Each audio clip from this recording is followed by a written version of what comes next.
to hear from me. You want to hear from our friends and neighbors that are heading to Chicago on this very important meeting. Again, I'm Steve Kovacic, I'm Vice President, and would like to welcome you to the LGBT Center of Southeast Wisconsin. On behalf of the Board of Directors, the staff, the volunteers, and the many groups and individuals we serve here in Racine and Kenosha and Walworth County we picked up, I would like to add our voice of support to your mission and express our gratitude in your efforts. It was really not long ago that a gathering like this would be standing in front of a local, state, or federal legislative body and in the initial quest for equality. And today we stand here hoping to add another chapter to the equality book. It is an incredible story and worth the quest. It gives my great honor and privilege that we show our support and the support of the community as you head to the hearings in Chicago. We wish you the best and we travel with you in spirit. And now I would like to introduce Chris Anuti, I hope I'm saying that right, Executive Director of the ACLU of Wisconsin.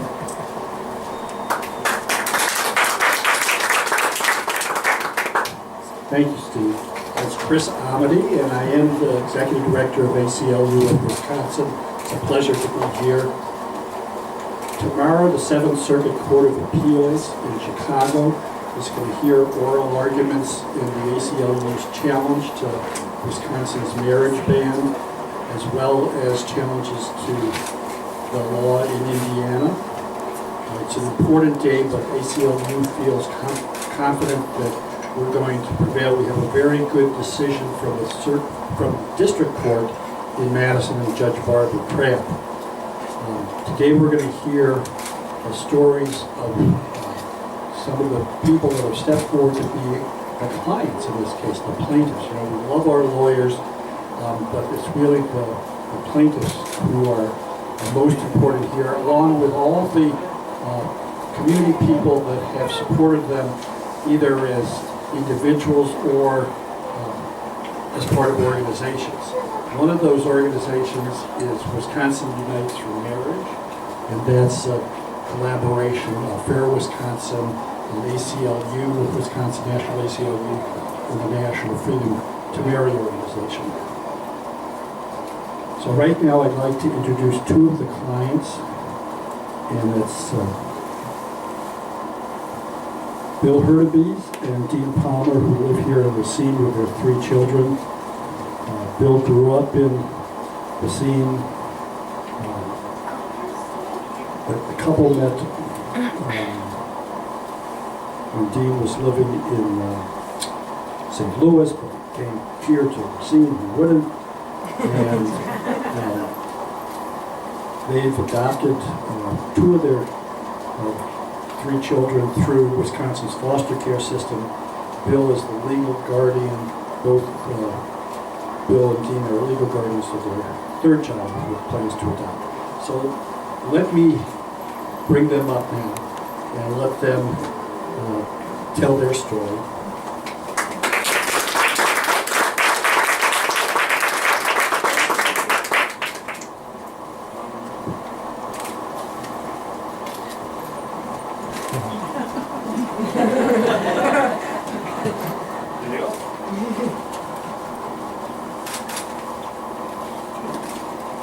Good afternoon, everyone. My name is Bill Hurtubise.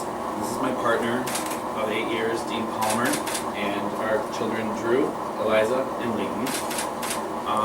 We are the Racine plaintiffs for the ACLU case for the same-sex marriage ban. I'd like to thank the ACLU and Judge Crabb and all the supporters for the lawsuit and supporters of same-sex marriage in general. We're very hopeful that Judge Crabb's decision will be upheld tomorrow and allow our family to be recognized as a legal family with the same rights as any citizen. A little over 8 years ago, I had only concerns of myself. Then I met Dean, a goofy teddy bear who tries to make our world a little better.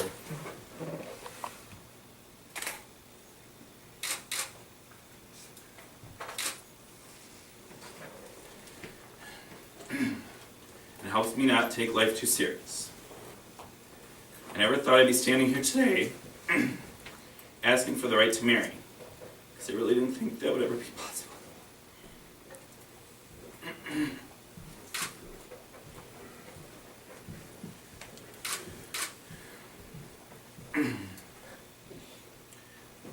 Our relationship has had many, for better or worse, moments, but I have trust and confidence to know that I have his support and love, and he has mine.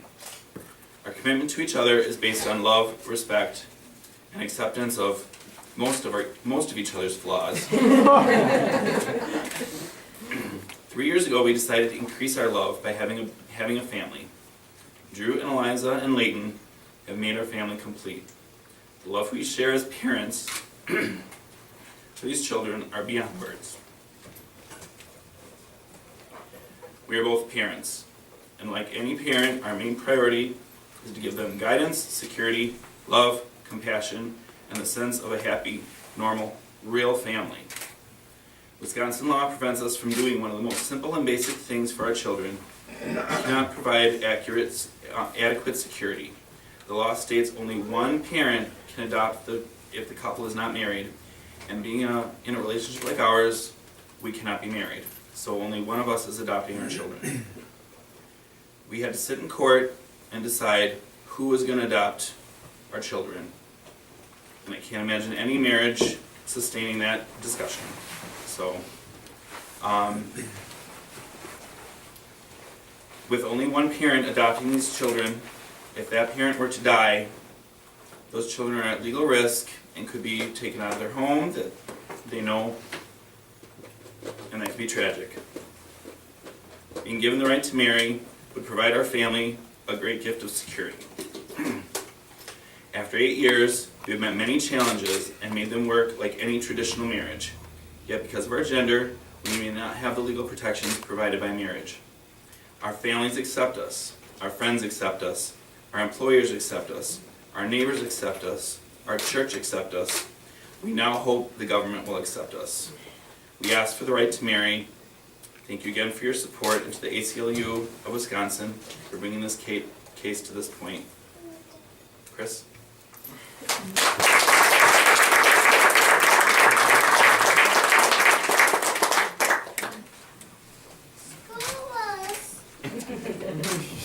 There are some people who are always there when it comes to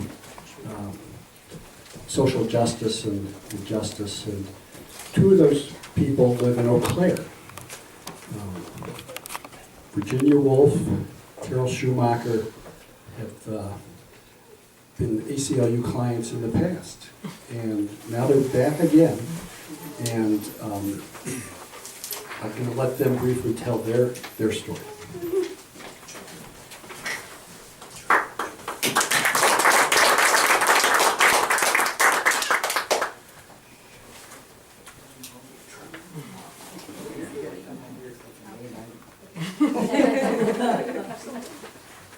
My heart is full of gratitude. For 38 years, I have loved Carol Schumacher. I'm so grateful that she is my life partner. She makes me laugh and smile. She fills me with warmth and happiness, and she takes really good care of me. We have built a life together, held good jobs, bought a house together, raised 2 children, delighted in 4 grandchildren, contributed to the community, and participated in our church. It's a good life, but without the recognition or protections of marriage. We are proud of our relationship, and we have tried in every way we could to make it a marriage. We don't want to be second-class citizens worth only a domestic partnership or a civil union. We consider ourselves married. Once in our church, without, of course, legal sanction, and once legally in Minnesota, but not in Wisconsin, our home state, where we live and we most want to be married. Now, thanks to organizations like Fair Wisconsin, Freedom to Marry, Land to Legal, Wisconsinites for Marriage, and especially the ACLU, which I'm fond of saying I'm in love with, we have moved into the courts. When Judge Barbara Crabb ruled the ban on same-sex marriage in Wisconsin unconstitutional, my heart lifted. At last, I saw a real possibility that Carol and I and other same-sex couples could be married in Wisconsin. I cannot express how appreciative I am of all who brought us to this point, including all the plaintiffs in this case. On to the next step, and however many steps that there are to go. I feel great hope that in a year or two we will be able to marry and be recognized as married no matter what state we call home. And I'm enormously grateful for that hope, as I am to be a plaintiff in this case.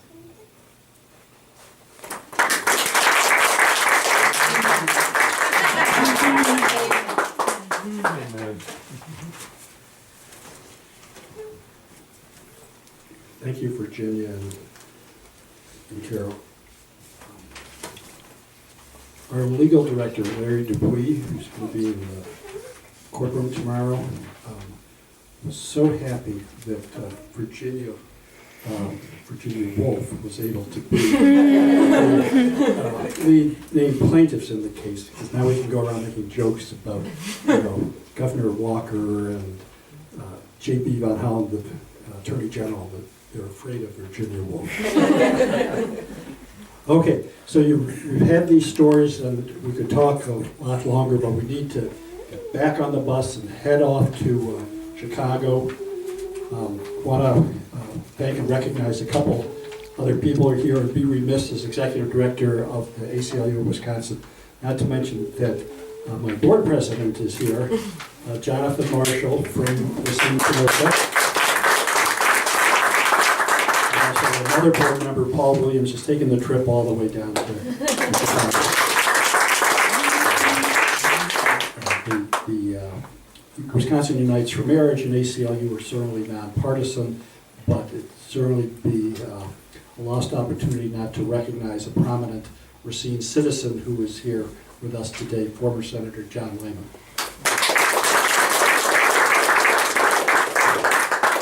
So now if reporters have questions for me or any of the plaintiffs. Okay, thanks a lot. Let's get back on the bus.